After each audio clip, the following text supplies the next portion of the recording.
Welcome back.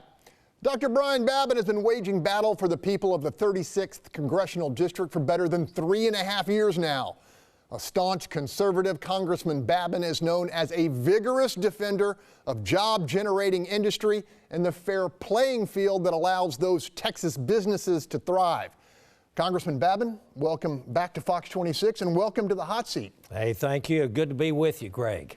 Congressman, as an advocate of Texas employers, you are keenly aware of an ongoing crisis involving more than 100 American energy companies who have been left holding a $250 million bag, so to speak, by Mexico's national oil company, Pemex.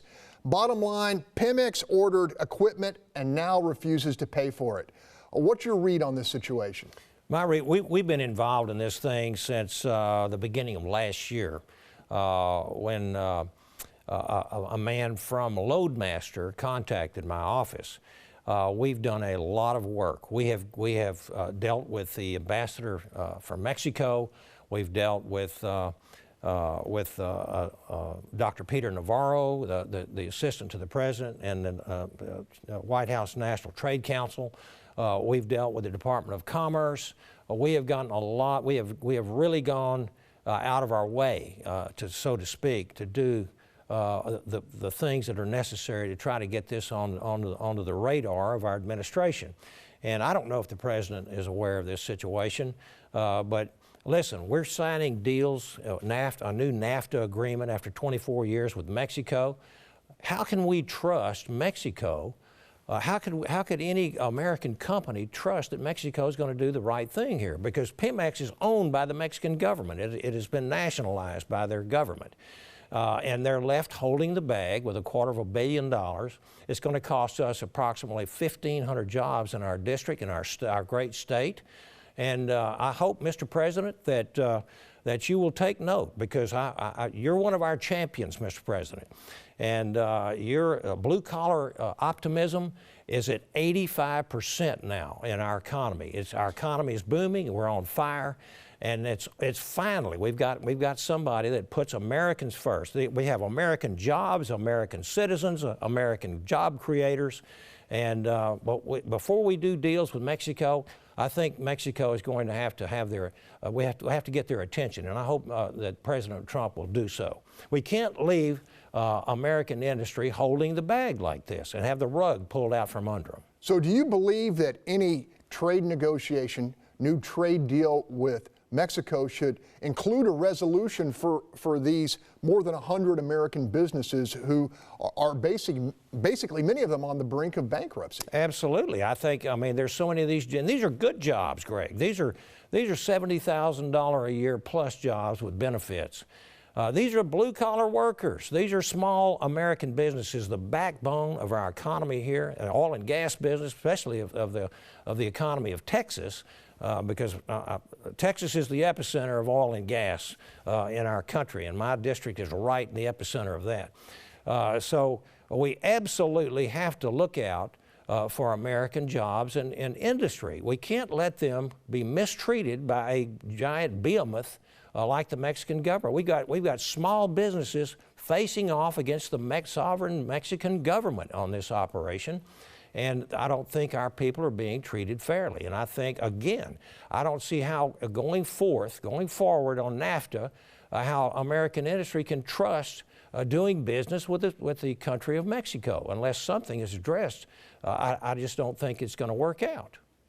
I want to switch gears real quick. Your district, which runs from Houston's east side through the Golden Triangle, was hit very hard by Harvey. How are your folks on this one-year anniversary recovering, and are they getting what they need?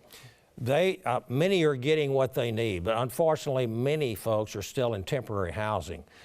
Just this past week, the last few days, as a matter of fact, I've been driving around my 9 counties that I represent. We have welcomed several people into brand spanking new homes that they have gotten through churches, through Christian organizations, and many of them have gotten help through the federal government and the state government. We worked extremely hard and diligently in the Congress to get $141 billion in storm relief However, there were 3 major hurricanes that went on during those weeks. And so we have to, Texas gets the lion's share of that, but nevertheless, that $141 billion is going to be split up between Florida, Texas, Virgin Islands, and Puerto Rico. It was absolutely, the national rainfall record for North American rainfall record is in my district now. It's incredible how much rain we had fall on us from Houston over to Louisiana. And you know, it's hard to prepare for something like that, but I'm going to tell you, I am so proud of Texans who helped Texans, our churches, our first responders, our neighbors in Louisiana came over and helped us, and from all over this country. And quite frankly, this 1-year anniversary is such that I'm happy the way the progress has been made, but there's still folks that need help out there. And we've got an open door policy, and I'm hoping that we've already had over $40 billion go out the door here in the state of Texas, and we want to continue to help these folks. Real quickly, you strongly supported that Republican tax cut. Is it generating the prosperity you had hoped? Absolutely, Greg. We've got a booming economy right now. We've got, as I mentioned, we've got 85% optimism amongst blue-collar workers, which hadn't happened in decades. We've got the lowest unemployment rate that we've seen in decades. In fact, we've got historic unemployment rates for blacks and for Hispanics.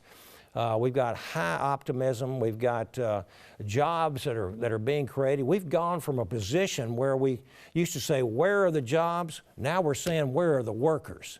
And trying to get a workforce that'll fill all these jobs because they're coming back in from overseas. We're bringing back funds.